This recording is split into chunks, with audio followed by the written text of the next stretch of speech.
A ver. Bueno, en primer lugar, buenas noches, bienvenidas, queridos estudiantes que están presentes, a las personas que se van a conectar posteriormente y a las personas que van a ver este video. De hecho, saludarlos en primer lugar. Bueno, vamos a ir por partes viendo varios puntos antes de entrar directamente en el contenido de esta unidad número 4, que es la última unidad del curso. En primer lugar, con respecto a las notas que están pendientes, durante el fin de semana voy a subir las notas. Lamentablemente yo estuve con licencia médica y retorné recién a trabajar ayer. Así que estuve con amigdalitis, licencia. Lamentablemente no soy una persona que tenga muy buena salud al parecer. Pero estoy un poco mejor. No podía hablar, así que está completo silencio con licencia. Y ahora me estoy poniendo al día con las notas que están pendientes. Están corregidos gran parte de los trabajos, las personas que lo subieron por lo menos a tiempo, así que principalmente faltan algunas personas que los entregan después por X motivo, que no por la plataforma. Principalmente porque me toca después organizar y de repente rastrear muchos trabajos que personas que no se identifican bien con la sección y nada. Así que, pero dentro de todo están bien los trabajos. Punto a destacar, han ido mejorando varios compañeros y compañeras que no tienen muy buena redacción y ortografía, lo han ido mejorando. Es un punto bastante rescatable. Con respecto a lo que queda de nuestro curso, vamos a ver ahora cuáles son las notas que están pendientes y cuál es el porcentaje que tenemos. Bueno, aquí está nuestro calendario, nosotros lo encontramos en la parte general de nuestro curso, al principio, calendario de evaluaciones con sus respectivas ponderaciones. Actualmente nosotros estamos acá, aplicando la reunión que corresponde al aplicando lo aprendido, la unidad número 4, y hasta el momento tenemos estas 6 evaluaciones anteriores que corresponden al 45% del promedio del curso. En esta última unidad nosotros vamos a tener efectivamente al final del curso 3 notas, que estas 3 notas valen más que las 6 anteriores. Esa es la verdad. Así que inclusive personas que no han entregado trabajo, no han participado o que por X motivo no han entregado todas las notas, yo en este momento no estoy en condiciones de darles oportunidades de repetir las evaluaciones anteriores, subir notas, porque eso, como ya lo he explicado en más de una ocasión, se ve igual que cuando ustedes faltan en una evaluación de presencial, tendrían que haber presentado un certificado médico o laboral o familiar o algún tipo de situación en los 5 días hábiles posteriores a la evaluación. Las personas que no hicieron eso ya no se puede hacer nada al respecto, pero para que no se preocupen, dichas evaluaciones tienen un porcentaje bastante menor en lo que es la nota final. De hecho, como les decía, estas 3 evaluaciones que quedan valen más que las 6 evaluaciones que hemos desempeñado hasta el momento, que hemos rendido. Estas evaluaciones son el aplicando lo aprendido de la unidad actual que vamos a ver ahora, que vale un 5%, igual que los otros aplicando lo aprendido, pero la evaluación final de esta unidad vale un 15%. Y la actividad de integración, que es la última evaluación que vamos a tener de este curso, vale un 35% del promedio, así que ahí se juegan bastante. La evaluación de integración es una actividad, en este caso, grupal, tiene que ver con la situación de un caso ético y que ustedes van a tener que realizar y que ya a partir de la próxima semana vamos a empezar a ver, a preparar. Pero voy a preparar un video también explicando en sí en qué consiste esta evaluación. Lo que puedo anticipar es que es en grupo, por lo tanto tienen mayores posibilidades, si lo hacen bien, de subir su nota, las personas que tienen nota baja, o inclusive llegar al punto de la aprobación, las personas que no han hecho ninguna actividad hasta el momento.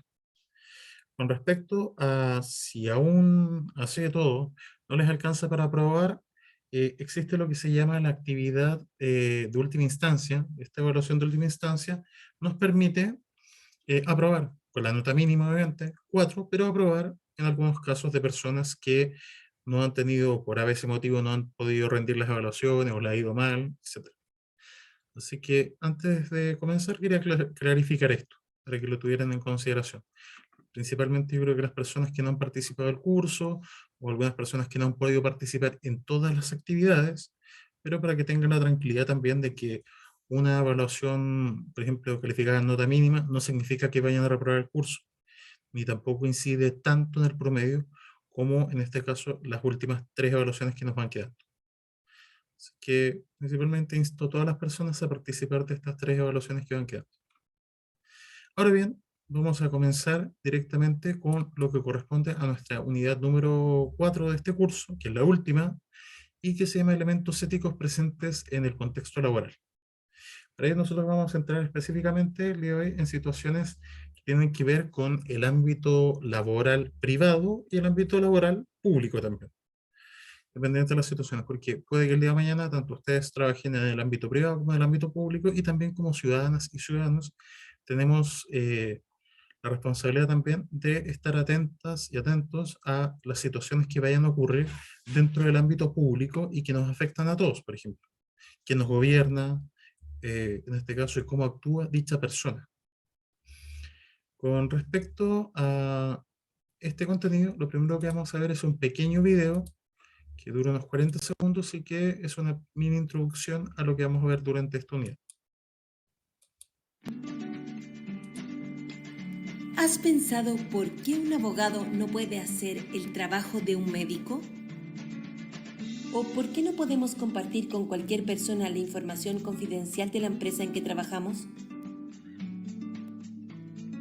Por otra parte, ¿has notado que tu médico no puede contar o compartir la información que obtuvo en la consulta sin tu autorización? Estos temas son algunos de muchos que están relacionados en la ética profesional.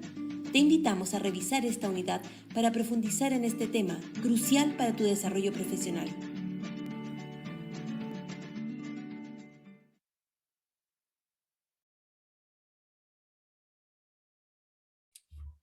Bueno, si bien se fijan, este pequeño video nos introducía en este caso al problema mismo de esta unidad, que tiene que ver los elementos éticos dentro del contexto laboral. O sea, comparaciones como de por qué un médico no puede hacer las funciones de un abogado y viceversa, un abogado de los médicos, tiene que ver justamente con las competencias de esa persona. Lo mismo ocurre con el caso de ustedes. Una persona que tiene un conocimiento específico no puede ser reemplazada por una persona que no tenga esos contenidos. Muchas veces se encuentra, o sea, así como ustedes no podrían dictar, por ejemplo, una clase de ética, yo no podría, por ejemplo, ofrecer o prestar servicios de diseño, por ejemplo, web o diseño multimedia, si no tengo las competencias. Por ejemplo, no sé, yo vi dos cursos en YouTube y con eso podría quitarles el trabajo a ustedes. No, así como ustedes no podrían desempeñar mi trabajo. Eso tiene que ver mucho con el ámbito de la ética. Muchas veces ocurre, por ejemplo, en el ámbito público, se da bastante el hecho de que hay personas que no están capacitadas para un área, pero de igual manera los desempeñan. Vamos a ver, es como el caso, así como ya es como si se volvió hasta un meme en nuestro país, el caso de los ingenieros comerciales en cualquier puesto de importancia dentro del gobierno. Un ingeniero comercial no está capacitado en política, en políticas públicas tampoco. O sea, si vamos a hablar de cargos, por ejemplo, de personas, carreras que están específicamente enfocadas en el ámbito del trabajo público, existe una carrera que se llama administrador público. No sé si ustedes la conocen, pero es una carrera que se centra específicamente en eso, en la administración, en este caso, de los diferentes estamentos del Estado. Un funcionario, personas preparadas para eso. Sería como el homólogo de lo que intentan hacer los políticos con los ingenieros comerciales. Y ya se ha dado cuenta de que no funciona tener, por ejemplo, no sé, un ingeniero comercial de ministro de Salud o de ministro de Educación, sino que deberían en dichos cargos tener personas que sean especialistas en el área. Los elementos presentes en el contexto laboral, como vamos a ver ahora, vamos a partir en primer lugar viendo lo que es la ética y el liderazgo. Y esto es un punto muy importante, ya que se relaciona con varios aspectos a tratar, ya que el liderazgo no implica solamente, por ejemplo, en una empresa, sino que en todos los ámbitos de la vida, como vamos a ver ahora. Por ejemplo, se refiere al actuar de un líder, una persona que lidera un equipo, un grupo de personas, y cómo se relaciona esto con su proceder dentro de una comunidad. Y esta comunidad puede ser diferentes instancias. Una comunidad puede ser una empresa, un club social, un club deportivo, Inclusive si pensamos en los equipos de fútbol de nuestro país, antiguamente eran clubes sociales y deportivos, incluían ambos aspectos, una vinculación con la sociedad y con el deporte. Hoy en día son sociedades anónimas, empresas, por ejemplo. Una junta de vecinos, ustedes pueden vivir, no sé, puede ser desde un comité, en este caso un edificio, o puede ser una junta de vecinos de un barrio, de una población, de una villa, una confesión religiosa, donde pueden ser lideradas, por ejemplo, por un sacerdote, o una monja, o un pastor, un rabino.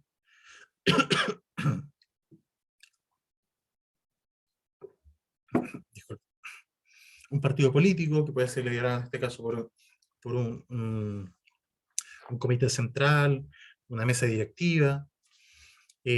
También pueden ser los integrantes de un poder del Estado, por ejemplo, pueden ser el presidente de la República con su gabinete, sus ministros, por ejemplo, o puede ser el poder legislativo, en este caso diputados, senadores, o el poder judicial, fiscal nacional, etcétera. Inclusive miembros de la gestión de una empresa, como decía, bueno, ya le mencioné el poder judicial, o las fuerzas armadas, entre otros. O sea, el liderazgo se puede dar en todos estos tipos de organizaciones humanas. Y cuando hablamos de liderazgo, se le pide también a este líder, de forma ideal, y cuando hablamos de un líder ético, se le pide que este líder genere una cultura de confianza, en la cual se promueva el respeto, la justicia y la equidad, la honestidad y el altruismo social, por ejemplo, todo dentro de la comunidad. Entonces, fijan, aquí están estos 5 aspectos orbitando a la ética en este caso de un líder. O sea, si nosotros vemos acá, podemos entenderlo de la siguiente forma. Lo primero que uno tiene que ver como líder es el respeto hacia las personas. ¿Quiénes son las personas? Los miembros de la comunidad. Uno debe ser honesto u honesta frente a esta comunidad y tiene que buscar y promover la justicia y la equidad. No la igualdad, por ejemplo, que sería solamente la igualdad, que sería, por ejemplo, repartir a cada persona por igual, sino que repartir a cada persona lo que le corresponde, lo que se merece. Si yo hablo de justicia y equidad, yo puedo hablar, por ejemplo, de la situación que se da en las diferentes clases sociales. Por ejemplo, podemos pensar que nuestra sociedad Chile está dividida en 3 clases sociales, por ejemplo.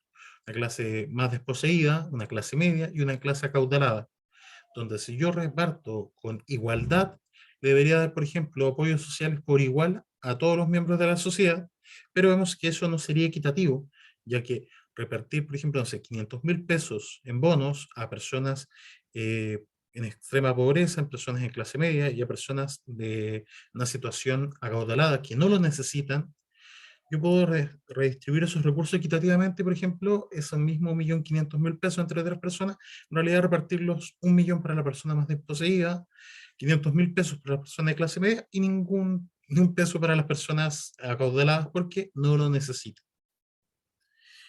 Así podemos entender esta justicia y equidad social.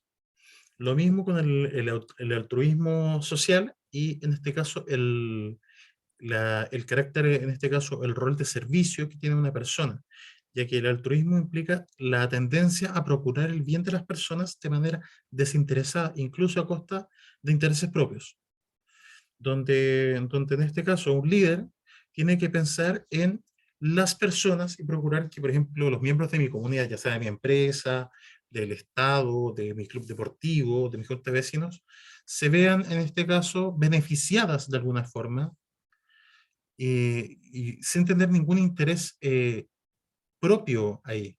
O sea, incluso a costa de mis propios intereses, por ejemplo, lo que a mí me gustaría, por ejemplo. O sea, a mí me gustaría, no sé, quizás, vamos a hablar de un ejemplo súper tonto, no sé. Me gustaría que en mi empresa tuviésemos, por ejemplo, un restaurante de comida rápida, poner un McDonald's en mi empresa. Pero yo pienso en el bien común de todas las personas. Yo sé que el McDonald's, por ejemplo, es comida, en este caso, alta en grasas saturadas, alta en sodio, en este caso, dañina para la salud, así que yo me preocupo de proveer, por ejemplo, a mis trabajadores y trabajadoras de una franquicia de comida sana, por ejemplo, por dar un ejemplo. Darles una dieta equilibrada para que estén mejor de salud. Así, por ejemplo, si nosotros ejercemos un liderazgo de esta forma, este debe estar basado en el conocimiento, por ejemplo, además de estar basado en mis conocimientos y en mi carisma como líder, también tiene que ser legitimado por mis subordinados en base a estas capacidades más allá del conocimiento, por ejemplo, sino que también en el actor ético. En respetar, por ejemplo, a las personas como tal, sin obtener beneficios, por ejemplo, de ningún tipo ante la disposición, o sea, ante la posición que ocupo. Eh, un punto a considerar, por ejemplo, sería una comparación entre nuestro actual presidente, el presidente Boric, que es una persona que no posee un título universitario, no terminó su carrera de Derecho, o sea, él terminó, egresó, pero no es abogado, versus, por ejemplo, el presidente Piñera, que el presidente Piñera, además de ser, por ejemplo, economista, es doctor en economía. O sea, hablamos de que hay un nivel de competencia, de conocimiento en un área específica por parte del presidente de la República, pero hay otras áreas en las cuales se ha evidenciado que, por ejemplo, el presidente Boric tiene mayores conocimientos de manejo político de la situación, versus el presidente Piñera, que obviamente tiene títulos que lo avalan en economía, pero no así en decisiones políticas, que vienen a lo mejor de una experiencia militante, práctica mucho mayor del presidente Boric, o ver, por ejemplo, inclusive cosas dentro del actuar de ambas personas, que el presidente Piñera fue acusado constitucionalmente por, no, por haber, en este caso, por el caso de la minera Dominga, por haber mezclado su rol como presidente, en este caso, con un negocio personal. Versus el caso del presidente Boric, que hasta el momento que se sepa, no ha hecho mal uso de sus facultades, por ejemplo, entre comillas, podríamos decir. Como dar un ejemplo, contrastando como a dos personas en cargos, en el mismo cargo de liderazgo que sería el de presidente de la República. Lo mismo ocurre, por ejemplo, también con el caso de los legisladores o diputados y senadores, que en muchos casos en política se da bastante el tema de la corrupción, que vamos a ver más adelante. Eso.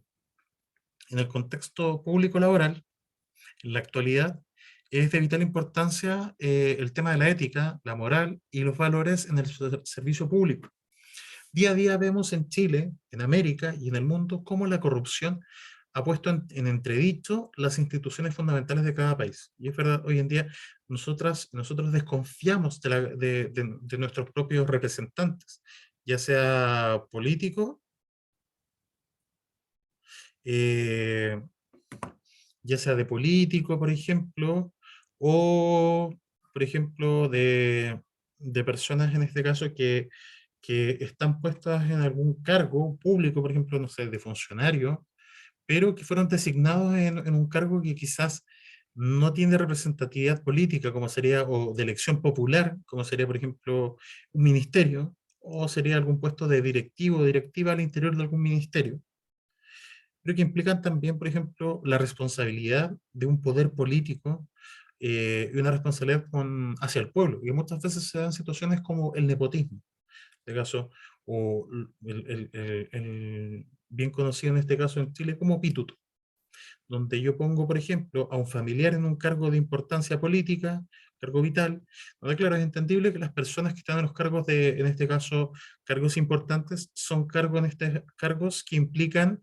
una, cargos de confianza, donde, por ejemplo, ministerios, subsecretarías y directivos que vienen después de las subsecretarías tienen que ser personas que estén de acuerdo con un proyecto político, pero además de estar de acuerdo con un proyecto político, tienen que tener también las competencias. Una de las cosas que ha mostrado, por ejemplo, no solamente el caso del gobierno del presidente Boric, sino de los gobiernos anteriores, que muchas veces en estos cargos de importancia se elige a personas que están de acuerdo con mi proyecto político, pero que no tienen las competencias necesarias para ello.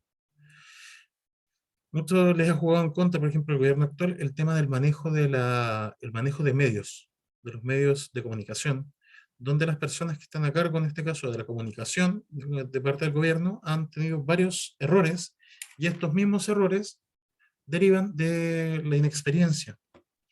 El tema es que ahí es cuando se tiene que buscar una, en este caso, lamentablemente, o sea, no quiere decir, por ejemplo, que sea necesario que una persona sea mayor para desempeñarse en un cargo de responsabilidad política, pero sí tiene que tener un nivel de experiencia mínimo que le permite en este caso, lamentablemente, no cometer errores. Por ejemplo, es como el caso que pasó ahora con la situación del gabinete de la primera dama, en este caso Adilina Caramanos, que fue una mala jugada mediática haber hablado de esto, que obviamente regularon de esta situación, pero son factores que le afectan a la gente y la gente desconfía de este tipo de situaciones. Y es válido. Por eso, en el Chile actual existe la percepción de que la corrupción está ahí, a la orden del día. El desamparo, en este caso, ante los atropellos que sufren los ciudadanos, donde las máximas autoridades de todas las fuerzas de orden y de seguridad de Fuerzas Armadas han sido procesadas, por ejemplo, por desfalco al Estado. Actualmente se destapó una situación, en este caso, de corrupción al interior de Carabineros, por ejemplo. Ya se ha procesado al exdirector de la PDI, generales del ejército. O sea, es súper complejo.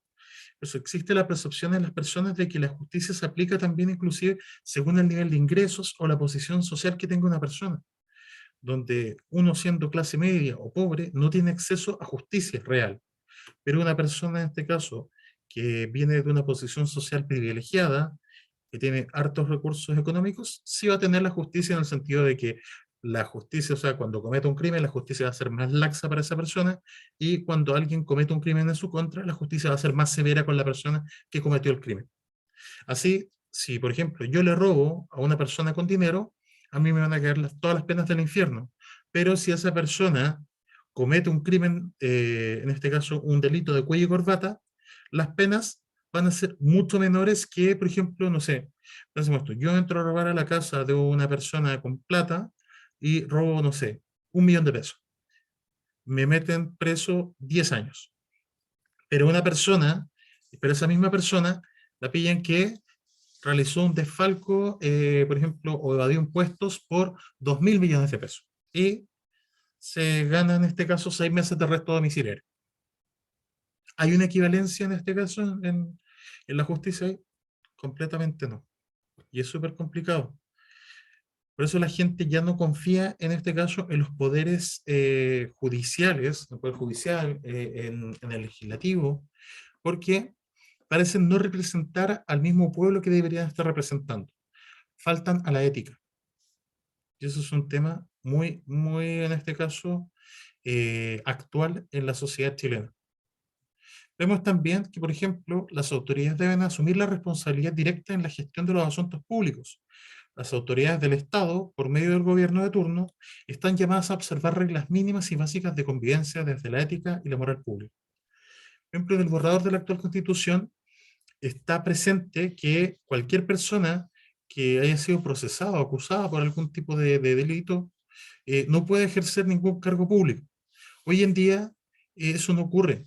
De hecho, hay personas que han cometido, por ejemplo, crímenes y han sido condenados, por ejemplo, en algún cargo, en el ejercicio de algún cargo público, pero pueden ejercer otros igual. Por ejemplo, les menciono a un senador actualmente que por la región de Coquimbo, que es Pedro Velázquez. Pedro Velázquez fue condenado cuando era por haber un desfalco a la municipalidad de cerca de 5.000 millones de pesos, un desfalco a la municipalidad de Coquimbo cuando era alcalde. Fue alcalde en 2 o 3 periodos y desfalcó a la municipalidad. Se le prohibió ejercer un cargo público por 5 años y después en este caso se le inhabilitó para ser alcalde o concejal de por vida, pero no se le inhabilitó para ser diputado ni senador. Y esa misma persona hoy en día fue diputado y hoy en día es senador de la República. ¿Consideran ustedes que una persona que fue condenada, considerada culpable por haber desfalcado un municipio, sea representante en este caso de nuestro país en el Congreso? No. Pero ese tipo de instancias no están reguladas del todo. Por eso es importante, por ejemplo, lo que implica un cambio constitucional, poder regular este tipo de instancias. Por eso el tema de la corrupción, en sus nuevas y cambiantes formas de expresión, es un modo de desorganización de la sociedad, a la que se unen los fenómenos éticos y morales inherentes al desarrollo de la ciencia y la tecnología. Esta semana ha estado en boga el tema del cierre del complejo industrial de Ventana, la quinta región, y dentro de esta situación se viralizó un reportaje que un equipo de Canal 13 hizo el año 90, imagínense, hace 32 años, en el cual ya el año 90 los directivos de la ENAMI, en este caso de la Empresa Nacional de Minería, de ENAP, de la Empresa Nacional del Petróleo, de diferentes empresas, tanto estatales como privadas, que están ahí alojadas, reconocían la contaminación que se estaba dando en el sector de Ventana y que, imagínense, el año 90 ya el 50% de las muertes del sector correspondían a personas a la enfermedad de cáncer. ¿Qué ocurría? Que los elementos que estaban soltando al medio ambiente, ya sea el agua o los elementos particulados de las chimeneas, por ejemplo, industriales, eran compuestos cancerígenos. Por tanto, los mismos directivos de las empresas reconocían esto. Algunos decían, estamos en el límite de lo permitido legalmente para contaminación, por ejemplo. Y eso fue hace 32 años. ¿Ustedes creen que en la actualidad bajaron los índices de contaminación o aumentaron?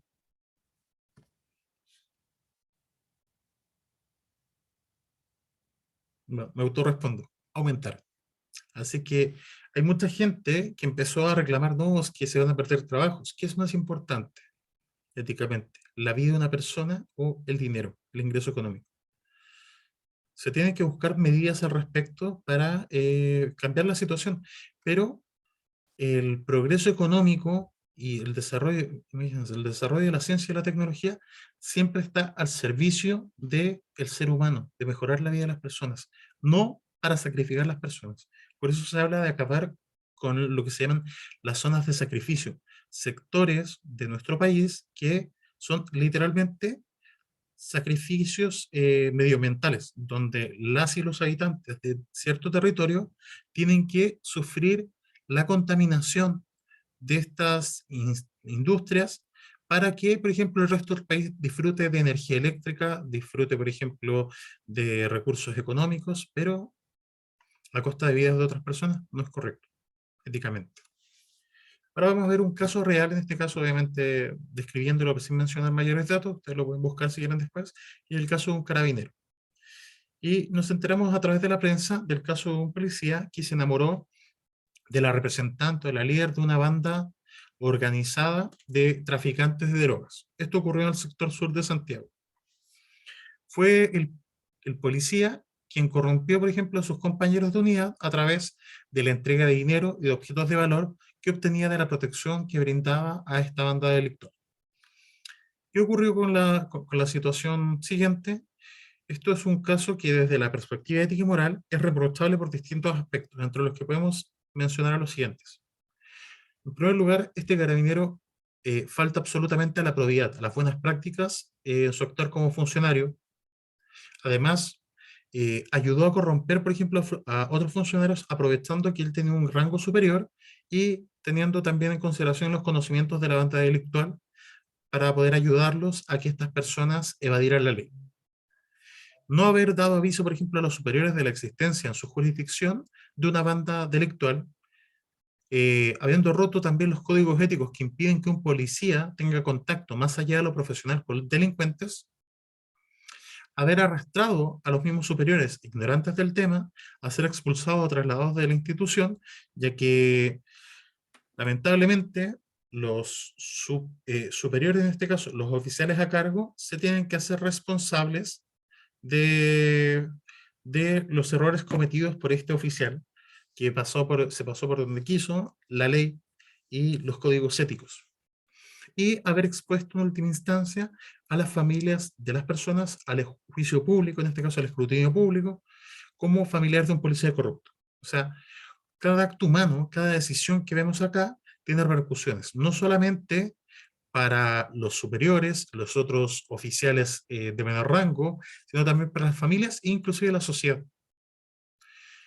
Por eso, ante el caso descrito como ejemplo, los gobiernos se han visto la necesidad de adoptar y adaptar sus leyes, códigos y reglamentos con la finalidad de hacer frente a este tipo de estímulo, en este caso de soborno o corrupción, debiendo regular el actuar ético de los ciudadanos que ocupan cargos públicos y de las empresas también. En otros países se han creado, por ejemplo, instituciones, oficinas, comités y diferentes órganos oficiales para enfrentar la lucha contra la corrupción y las irregularidades administrativas. En Estados Unidos, por ejemplo, lo hemos visto en las series de televisión, se creó, por ejemplo, lo que podemos llamar asuntos internos, donde es un grupo de policías seleccionados y que se dedican a auditar a otros policías corruptos. Obviamente son personas odiadas porque hacen que se acabe, en este caso, la corrupción al interior de instituciones públicas. Lo que acá en Chile también debería ocurrir y que se busca, por ejemplo, que se regularice mucho más qué hacen estas personas con los fondos, con la autoridad que tienen. Eso. En Chile se intenta volver a las penas de cárcel para los funcionarios públicos y privados que incurran en prácticas reñidas con la ética y con la moral funcional. O sea, en este caso con la ética que tienen que tener como funcionarios públicos. Tal es el caso, por ejemplo, de establecer códigos éticos que buscan autorregular la actividad de los servidores públicos. La adopción y aceptación de un código de ética es algo que va más allá de una declaración de buenas intenciones, ya que introducen una perspectiva moral diferente y representa contenidos objetivos fijos, generalmente admitidos, no negociables, gracias a los cuales la actuación éticamente correcta es socialmente reconocida y premiada tanto en el ámbito individual como en el empresarial y público. Así, si nosotros establecemos códigos éticos que tengan directa relación con alguna ley, forzamos a que los funcionarios públicos eh, realicen sus funciones como es debido, si no tienen una pena asociada, un castigo. Países, por ejemplo, como Suecia, tienen regulados temas, tan regulados temas como el aborto, que ningún profesional de la salud puede negarse a hacer un aborto. ¿En qué sentido? Una persona que estudia, por ejemplo, obstetricia en Suecia, sabe desde el día 1 que le va a tocar sí o sí practicar un aborto porque es parte de sus funciones. Si uno no quiere hacerlo, no estudia la carrera, pero si llega al punto y se niega a hacerlo, se le puede revocar su licencia para ejercer la profesión, la licencia médica, por ejemplo, y se le castiga de alguna forma, ya sea con alguna multa o inclusive puede llegar a ser castigado con cárcel por negarse a cumplir su rol como profesional. ¿Me das cuenta? Así se va regulando, dígame. En el entorno como religioso, que yo he visto que algunos doctores o que se encargan de eso del aborto, rechazan el hacerlo por un hecho de religión, todo eso. ¿Eso es ético? ¿Se consideraría ético? Eso tiene que ver con la ética personal en este caso, pero por eso en muchos países se establece como ley y así ya se evita. Aquí en Chile eso se llama objeción de conciencia, Ya. donde es lo mismo que pasa, por ejemplo, como por ejemplo algún profesional de la salud, por ser testigo de Jehová, está en contra de las transfusiones de sangre y de los trasplantes de órganos. Y además de, por ejemplo, no recibirlos, también algunas personas se niegan a practicarlo. Por ejemplo, una enfermera testigo de Jehová dice, yo no hago transfusiones de sangre porque va en contra de mi creencia religiosa. El tema es que eso solamente es válido en tanto hay un profesional igualmente calificado para realizar el procedimiento, si no, es poco ético. Porque si usted está, por ejemplo, imaginamos ya, usted es enfermera igual y usted por razones religiosas se niega a hacer una transfusión de sangre. Ya, yo perfecto, yo digo ya, yo lo puedo hacer.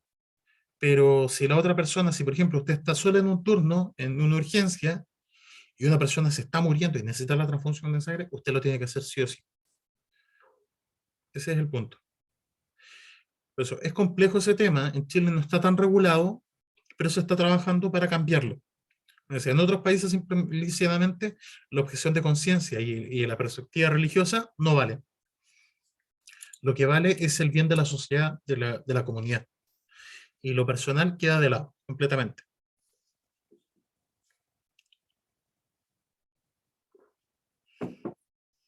Eso. Actualmente, en la esfera pública y en el mundo empresarial moderno, el tema de la responsabilidad social de los gobiernos y de los funcionarios públicos, así como de las empresas y de los empresarios, los asuntos referidos a la corrupción y los delitos de carácter ético adquieren una mayor relevancia, por cuanto se trata de preservar lo más preciado que posee el ser humano, que es la vida. Todo esto está estrechamente relacionado con temas tales como la ética, la moral y los valores. Y ahí la pregunta de Ignacia adquiere más sentido porque lo importante siempre es la vida, independiente de lo que usted crea como persona. Yo puedo ser ateo, puedo ser judío, testigo de Jehová, musulmán, pero si está regulado en este caso por la sociedad que éticamente lo correcto es hacer esto, mis creencias no valen. Porque, claro, existe la libertad de culto, la libertad de expresión religiosa, usted puede hacer lo que quiera, pero en la esfera privada, inclusive en su casa, en la calle, pero en el trabajo, en un trabajo que implique vidas de otras personas, no lo puede hacer. Esa es como la lógica del Estado, porque el Estado, por encima de la religión, tiene que privilegiar la vida de las personas. Porque efectivamente, para que usted pueda practicar un culto libremente, tiene que estar vivo o viva. Así que, ¿cómo voy a hacer yo bien mi trabajo si no estoy preservando la vida de mis ciudadanos? Esa es como la lógica. Ahí. Entonces, la ética empresarial, sin dudas, tiene incidencia en el actuar de los trabajadores, observando siempre el empleador, por ejemplo, un actuar apegado a la ética y en todo tipo de acción que tenga por finalidad obtener un permiso, una patente, una autorización de venta, de funcionamiento de un comercio, etc. Si, por ejemplo, ustedes también como trabajadores y trabajadoras, por ejemplo, si el día de mañana, no sé, o actualmente trabajan, no sé, en un lugar de comida, ese lugar de comida tiene que tener una revisión del Seremi de Salud para funcionar y estar habilitado. Si yo sé que en el lugar en el que trabajo están, por ejemplo, en vez de pagar una fumigación en contra de insectos o de ratones, están, por ejemplo, coimeando al funcionario o a la funcionaria del Seremi, porque fumigar me sale 200.000 pesos y sobornar me sale 50.000 y estoy ahorrando plata, están en su deber, por ejemplo, ustedes denunciar la situación y decir, oye, esto no es correcto. Aquí lo importante, aquí estamos vendiendo comida y es algo esencial y vital para la vida humana. Y si yo no estoy fumigando, estoy arriesgando la vida de las personas. Lo mismo ocurre, por ejemplo, con instancias, por ejemplo, botillerías o locales expendios de bebidas alcohólicas o de cigarros que le venden a menores, por ejemplo. Por algo hay una ley que en este caso prohíbe la venta de estas drogas legales a menores, porque son drogas, de forma generan adicción a nivel físico y a nivel psíquico. Por lo antes descrito, es que podemos afirmar, sin temor a equivocarnos, que la ética pública y la empresarial son hoy objeto de estudio, de investigación y de regulaciones por gobiernos, empresarios, empleados, organizaciones sociales, líderes políticos, teóricos y por la ciudadanía, que está cada día más empoderada para denunciar actos reñidos con la norma. Así, ustedes o yo, como ciudadanas, como ciudadanos, estamos cada vez más empoderados y podemos denunciar por algo, por ejemplo, del año 2019, por ejemplo, se dio un estallido social en el cual la gente salió a las calles a manifestarse y a reclamar por la corrupción que había al interior de nuestro Estado y la sociedad en general frente a un sistema capitalista que lamentablemente nos oprime hasta el día de hoy y del cual, si no se realiza, por ejemplo, un cambio de constitución, no valdría de nada todo lo que ocurrió el año 2019, por dar un ejemplo. ¿Cuál sería el sentido? Muchas personas, por ejemplo, de las que reclaman en contra de esta nueva constitución, eh, pero la actual constitución no asegura ningún derecho, no asegura en este caso ni siquiera también ningún tipo de sanción para políticos o políticas, por ejemplo, que cometan fraude o corrupción. De hecho, uno de los mecanismos que más ineficientes, por ejemplo, es el procesamiento de un político. Es el proceso de la acusación constitucional, por ejemplo. Durante la historia de nuestro país se han dado varias acusaciones constitucionales hacia presidentes, ministros, y como tiene que haber un doble proceso, de hecho un triple proceso para acusarlo constitucionalmente, para iniciar un proceso judicial, es muy difícil que se lleve a cabo, porque tiene que votarse en la Cámara de Diputados, después votarse en la Cámara de en el Senado, y después inclusive se puede apelar a un tribunal constitucional para que dé un fallo en contra de eso. O sea, es dificilísimo que un político, que una política en Chile, termine siendo enjuiciado por algún crimen que haya cometido. Por último, en lo que respecta a la ética y las competencias laborales, tenemos que entender que la ética, ya sea laboral o profesional, está estrechamente unida al ser profesional y al saber hacer en el campo laboral.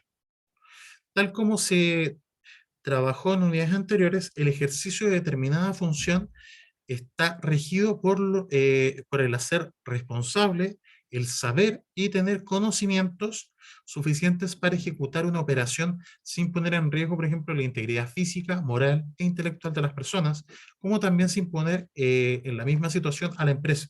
O sea, nosotros necesitamos ser gente capacitada para desempeñar una profesión en específico. Por eso corresponde plantearse dos interrogantes y en este caso entregar sus respuestas. Por ejemplo, ¿qué son las competencias y qué son las competencias laborales? Si nosotros nos vemos acá, por ejemplo, se refiere, las competencias son las capacidades, conocimientos y habilidades que posee una persona para desarrollar determinada actividad o función.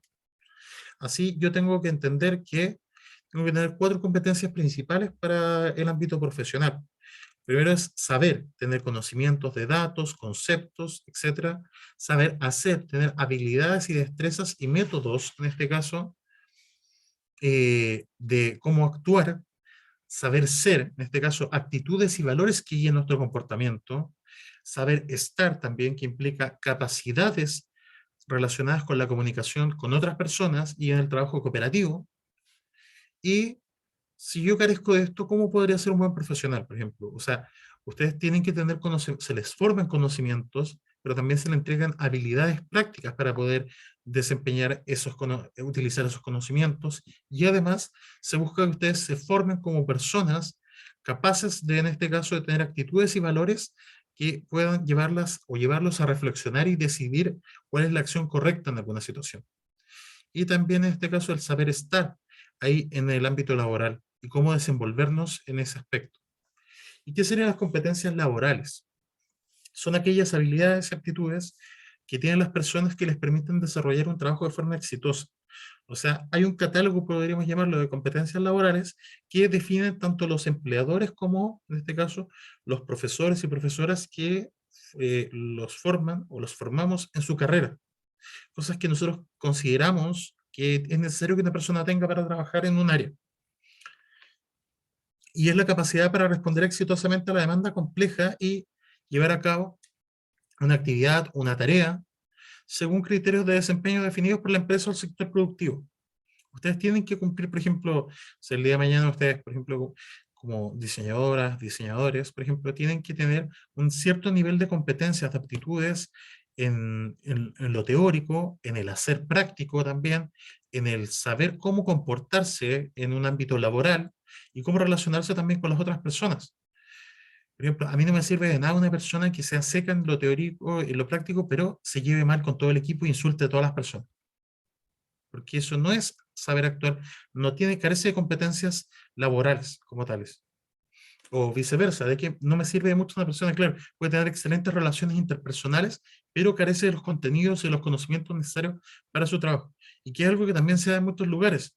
Es como el típico del comentario de la persona como en buen chileno se dice que es chanta. Claro, tiene mucha labia, mucho bla bla, se puede vender muy bien, pero no sabe nada de su área específicamente. Y pasa muchas veces con personas que en ciertos aspectos estudiaron hace mucho tiempo y no lograron, por ejemplo, después de, en este caso, no siguieron, por ejemplo, perfeccionándose. Si yo hablo de lo que tiene que ver, por ejemplo, con el ámbito profesional, hay personas que estudian, pero después no se perfeccionan nunca más. Y ahí es donde una frase, que es el fundamento de la ética, del filósofo Sócrates de Atenas, cobra total sentido, que es la frase, solo sé que nada sé. ¿Cuál es el sentido de esta frase? Que es muy conocida en la historia de la humanidad, probablemente la hayan escuchado. eh, Implica que de lo único que el ser humano está consciente es de su propia ignorancia. Frente, que implica que yo sé esto y puedo seguir siempre mejorando, superando.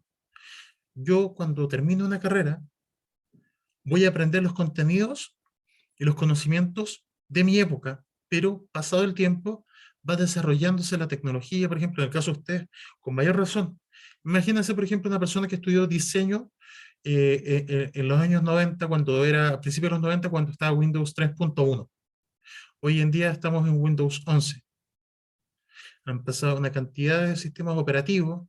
Una persona que, por ejemplo, o lo mismo con los sistemas operativos en este caso, iOS, por ejemplo, iOS, etc. La tecnología es un claro ejemplo de cómo va avanzando el conocimiento y en este caso es mucho lo que nosotros ignoramos de nuestra propia área inclusive y del resto de las áreas. O sea, ustedes pueden saber de diseño web, diseño multimedia, por ejemplo, pero desconocen, por ejemplo, quizás de finanzas o de alguna otra área, de contabilidad, o no tienen nociones de salud, por ejemplo, así como yo no tengo las nociones, por ejemplo, de muchas cosas. Todos somos ignorantes en general ante la vida y tenemos que seguir capacitándonos y perfeccionándonos poco a poco. Esa es la lógica en este caso de las competencias que uno tiene que adquirir como profesional. Parte de ello es seguir, para ser lo más ético posible, perfeccionándome, porque no puedo en este caso seguir quedarme con lo mismo si la tecnología avanza. Y en este caso las personas y nuestro compromiso social es muy importante en este caso que entendamos que las organizaciones públicas tienen la responsabilidad y la convivencia en este caso de actuar según las normas de la ética y hacer prevalecer los valores que se corresponden con la ética vigente, que va cambiando de acuerdo a la cultura. Hace 50 años el aborto era algo que era incorrecto éticamente. Hoy en día es algo correcto y éticamente bajo 3 causales. Probablemente a futuro sea el aborto libre y gratuito, sea una política estatal y que sea lo correcto y el Estado se tenga que encargar que la gente lo cumpla y lo entienda así, como algo correcto. Así que eso, con esto quedamos como en general con lo que tiene que ver con el contenido de nuestro curso, de nuestra cuarta unidad, y ahora vamos a ir directamente, vamos a pasar un poquito, lamentablemente, con lo que respecta a la evaluación número 1 de nuestra unidad 4, que es el aplicando lo aprendido, que es de carácter individual, igual que las otras evaluaciones, implica el análisis de este texto. Principalmente tenemos que responder a esta pregunta. Identifique 3 ideas centrales del texto, comentando cada una de ellas en la que explique su postura frente al tema, justifique y fundamente cada una de sus respuestas, en un mínimo de 4 líneas y un máximo de 10 líneas cada idea central. O sea, ¿qué quiere decir esto? Yo tengo que buscar 3 ideas centrales en el texto y cada idea central tiene que tener una extensión mínima de 4 líneas. O sea, por cada idea central que yo saqué de mi texto, tengo que escribir 4 líneas fundamentando por qué esa idea, por ejemplo, es central o es importante. No es qué idea es más importante para mí como profesor, sino para ustedes. Y lo que yo voy a medir es el fundamento que ustedes estén dándole ahí. Por ejemplo, la ética profesional encarna los valores y los objetivos de una profesión, como la transparencia y la rendición de cuentas, la prestación de servicios eficaces y de alta calidad y la responsabilidad ante el cliente o el consumidor. O sea, aquí vemos acá que la ética profesional, como primera idea que podría decir, es en este caso importante para cada una de las profesiones. La ética es importantísimo para cada profesión en particular porque responde, no sé, en este caso, a ciertos estándares mínimos que tiene que tener un profesional frente a los clientes, consumidores, usuarios, pacientes, etc. Sería como una primera idea. Pero es como un ejemplo solamente, puede ser otra idea, ustedes lo pueden esto mismo interpretar de otra forma. Y el cumplimiento de la ética profesional protege tanto al profesional individual como al honor de la profesión. Podríamos tener otra segunda idea. No es que en cada párrafo haya una idea, en cada párrafo va a haber más de una idea que a ustedes les parezca importante y destacarla y explicar por qué es importante. Pero es sacar 3 ideas en general del texto. Pueden ser inclusive de los primeros párrafos, o puede ser del primero, del tercero y del último. Ahí ya depende de ustedes. Queda a su criterio cuáles ideas son importantes o relevantes para ustedes. Porque aquí ideas principales, hay varias, mucho más de 3. Mucho más de 3 ideas que serían importantísimas. Entonces, el cumplimiento de la ética profesional, como decíamos, protege a los profesionales. y no solamente al profesional, sino a la profesión. Entonces yo veo, segunda idea importante, la ética es importante no solamente para el profesional, sino para la profesión en sí misma. No solo para la profesión en sí misma, sino para el profesional en general, ya que nos establece una norma de cómo deberemos ser al momento de enfrentar nuestra profesión, por ejemplo. Además de, por ejemplo, contener objetivos y valores propios de la profesión, la ética profesional puede también reflejar aspectos de las teorías éticas como el utilitarismo o las virtudes que los profesionistas deben esforzarse para alcanzar. La ética profesional también puede incluir normas para realizar un servicio profesional que también sean exigidas en fuentes de carácter legal, como leyes y reglamentos administrativos, que es lo que yo les mencionaba, por ejemplo, en el caso de Suecia, con los obstetras y las obstetras que tienen que sí o sí realizar abortos porque es parte de sus funciones. Así, las labores de ellos están aseguradas ante la ley sueca y tienen un carácter ético también al mismo tiempo. Por eso los profesionales suelen tener experiencia que va más allá de la comprensión de uno que no es profesional, por ejemplo. O sea, ustedes tienen una comprensión mucho mayor del ámbito del diseño de lo que puede tener cualquiera de los simples mortales que a lo mejor hemos visto unos cuantos videos en YouTube de cómo hacer un diseño, cómo ocupar Photoshop o lo que sea. Y esto significa que el cliente no puede evaluar plenamente la calidad de su trabajo del profesional, sino que deposita la confianza en ustedes como miembros de un grupo profesional que se apega a ciertas normas.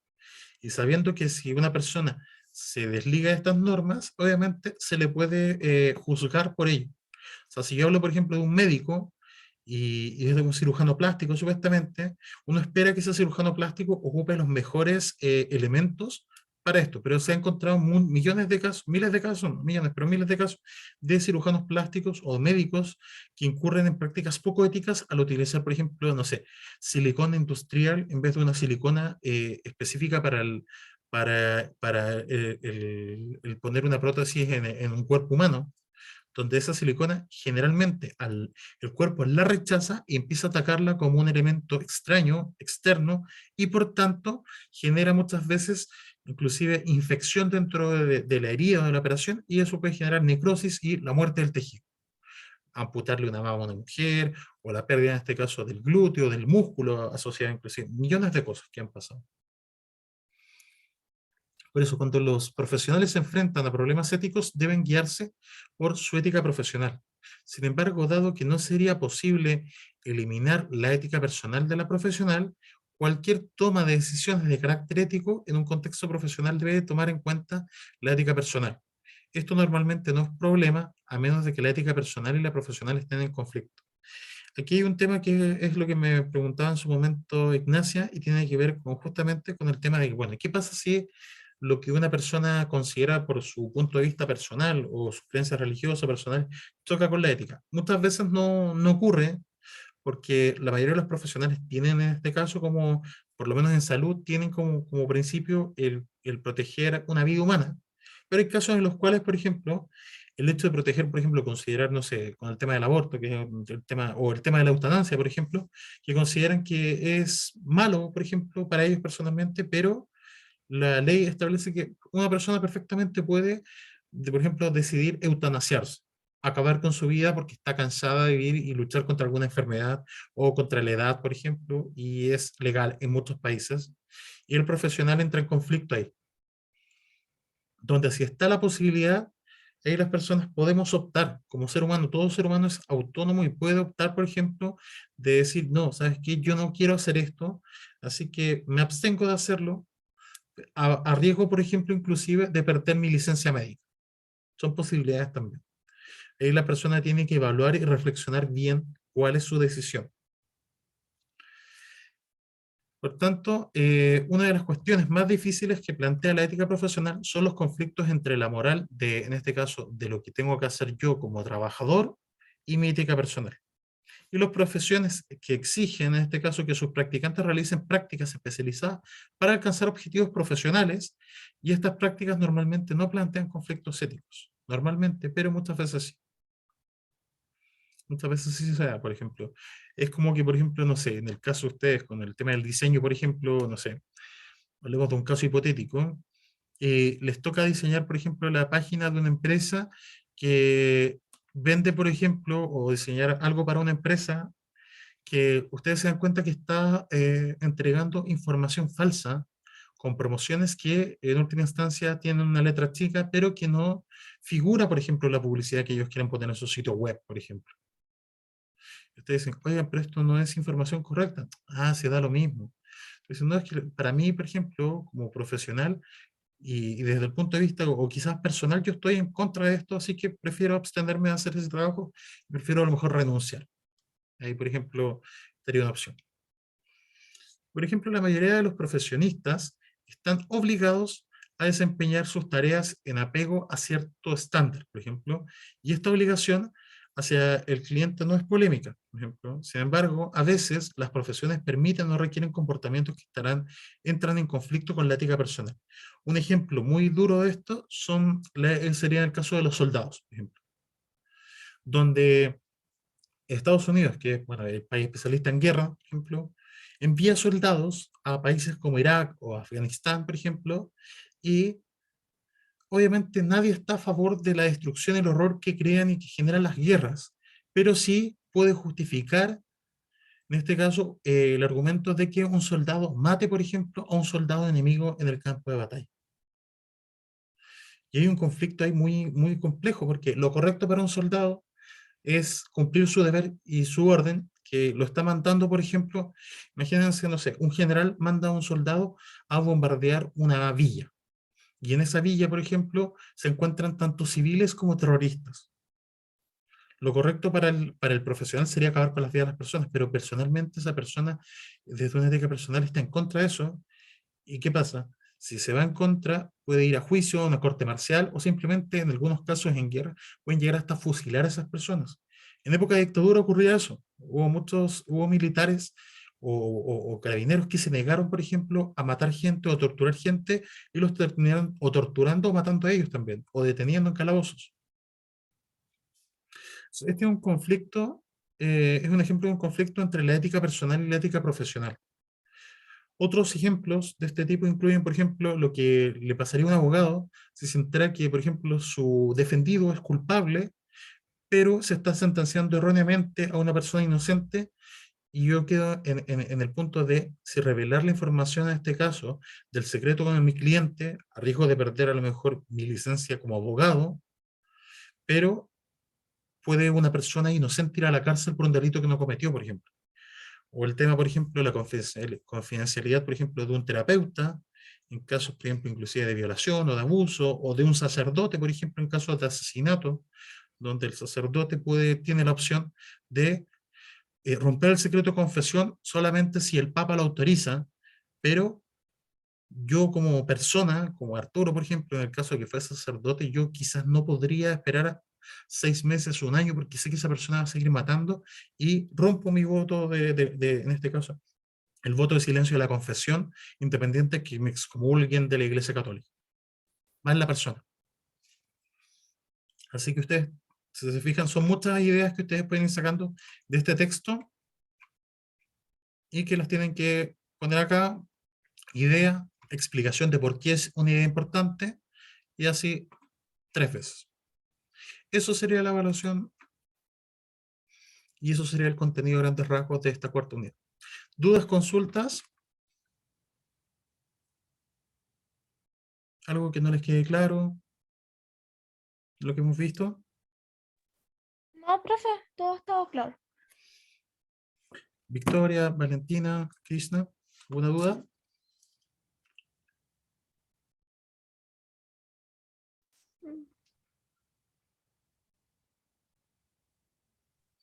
¿No? No, profe. Profe, Dígame, Valentina. yo le estaba mandando varios correos, no sé si lo ha visto. ¿No le respondí? No, Ninguno. Ya. Después mándenme uno, pero sobre el último, y ahí yo le respondo, si es que no le he respondido. ¿Estaba seguro que le había respondido un correo?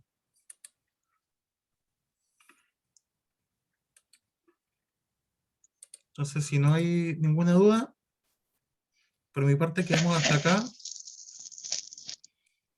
Por mi parte quedamos hasta acá, y recuerden que el trabajo lo pueden subir por la plataforma hasta el día domingo, Si tienen algún problema, no lo pueden subir por la plataforma hasta el día lunes por correo electrónico.